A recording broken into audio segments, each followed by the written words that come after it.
जात आहे ना उद्याला सर्वजण? अहो कुठे म्हणजे काय, उद्याला बॉर्डर टू रिलीज होत आहे. तर फर्स्ट डे फर्स्ट शो बघायला कोण कोण जाणार मला कमेंट मध्ये नक्की सुचवा. मॉर्निंगला उठले, ज्यूस वगैरे घेतला आणि कळलं की आज श्री गणेश जयंती आहे. घरातील पटापट कामं आवरली आणि ज्या एरियात मी राहते इथे गणपती बाप्पांचं मंदिर आहे, मंदिरामध्ये गेले. बाप्पांचा आशीर्वाद घेतला आणि छान पाया वगैरे अशा लागून घेतला, आशीर्वाद घेतला. तुमच्यासाठी सुद्धा एक छोटासा व्हिडिओ शूट केला आणि इतकंच काही कमी तर इथे महाप्रसाद सुद्धा होता, तर थोडा महाप्रसाद सुद्धा घेतला. छान महाप्रसाद घेतला. नमस्कार मित्रांनो, मी नंदिनी. आज दिवस खूप खास आहे. आज आहे गणपती जयंती, माघी गणपतीचा पवित्र जन्मदिवस. हा दिवस फक्त सण नाही तर नवीन सुरुवात, बुद्धी आणि विश्वासाचं प्रतीक आहे. गणपती जयंती माघ महिन्यातील शुक्ल चतुर्थीला साजरी केली जाते. गणपतीला आपण विघ्नहर्ता म्हणतो, कारण तो अडथळे नाहीसे करतो आणि मार्ग दाखवतो. आजच्या दिवशी लोक दुर्वा, लाल फुले, मोदक आणि छान असं गोड गोड पदार्थ करून बाप्पाला खाऊ घालतात. म्हणजे बाप्पांना नैवेद्य दाखवतात. गणपती आपल्याला एक गोष्ट शिकवतात: मोठे कान ऐकायला शिका, लहान डोळे कमी पहा, कमी तुलना करा, मोठे डोके बुद्धी वापरा आणि मोठे पोट जीवन स्वीकारा.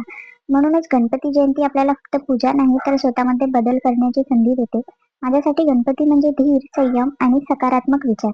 तुमच्यासाठी गणपती म्हणजे काय, मला कमेंट मध्ये नक्की सुचवा. ही जयंती माघ महिन्यातील येते म्हणून याला माघी गणपती जयंती सुद्धा म्हणतात. महाराष्ट्रात आजच्या दिवशी अष्टविनायक गणपती मंदिरामध्ये विशेष गर्दी आणि आपल्याला विशेष लोकांचं आकर्षण बघायला मिळते. खूप उत्साहाने लोक साजरे करतात. तसेच जिथे मी राहते खोपोलीला, इथे सुद्धा खूप छान गणपती बाप्पांची जयंती साजरी केली जात आहे. आपण कुठल्याही कामाला सुरुवात करायला घेतली, शुभ कामाला जरी सुरुवात करायला घेतली, तर सर्वप्रथम आपण बाप्पालाच आवाज देतो किंवा बाप्पालाच आवाहन करतो कुठल्याही शुभ कार्यात. तर छान असा दिवस आज दिवस गेला की गणपती बाप्पांचे दर्शन झाले, प्रसाद वगैरे सगळं मिळाला आणि सायंकाळी जरा मी माझ्या फ्रेंडकडे गेली. तिने असे छान गार्डन तिच्या घरी करून घेतलं आहे. नंतर आज गेलो आम्ही गुरुवार बाजाराला. गुरुवार बाजार विशेष म्हणजे खोपोलीकरांसाठी जसं बर्डी मार्केट, नागपूरचं बर्डी मार्केट खूप फेमस आहे, तसंच गुरुवार दिवशी तुम्हाला इथल्या मार्केटमध्ये सगळ्या गोष्टी अवेलेबल मिळून जाणार. किचनच्या सामानापासून तर ज्वेलरी, कपडे, इतकंच काय कमी तर मुलांचे जे खेळ भांडुळे वगैरे असतात ते सगळं सुद्धा मिळून जातं. आणि यावेळेस विशेष आकर्षण म्हणजे 26 जानेवारी, 2-3च दिवसात 26 जानेवारी आहे. तर सगळीकडे व्हाईट्स कपडे, झेंडे आणि मुलांना शाळेत जे लागतात रबर बँड्स, हातात बँड्स वगैरे, तर ते सगळं आज मार्केटला बघायला मिळालं. या मार्केटमध्ये इतर दिवशी फारसं काही नसतं, पण गुरुवारा दिवशी तुम्हाला आवश्यक प्रत्येकच वस्तू कमी दरामध्ये अवेलेबल असतं. तर घरगुती वस्तू म्हणा, कपडे म्हणा आणि जे पण तुम्हाला आवश्यक वस्तू आहे ते गुरुवारा दिवशी छान स्वस्त दरात मिळून जातं.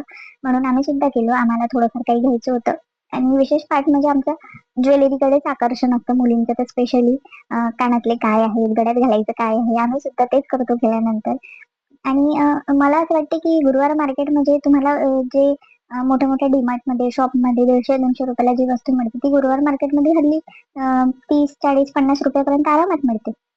क्वालिटीचा जरा फरक असतो, पण ठीक आहे, कुठली वस्तू वापरायची वापरायची असेल तर म्हणून छानच असं सगळं यूज करण्याला तर गोष्टी असतातच. तुम्ही सर्व लोक माझ्या व्हिडिओला छान प्रतिसाद देता. माझं एकच मत आहे, माझ्या छान व्हिडिओला छान व्ह्यूज येतात. तर सबस्क्राईब पण करा, लाईक करा, कमेंट करा. फक्त व्हिडिओ बघायची आहे म्हणून नको बघा.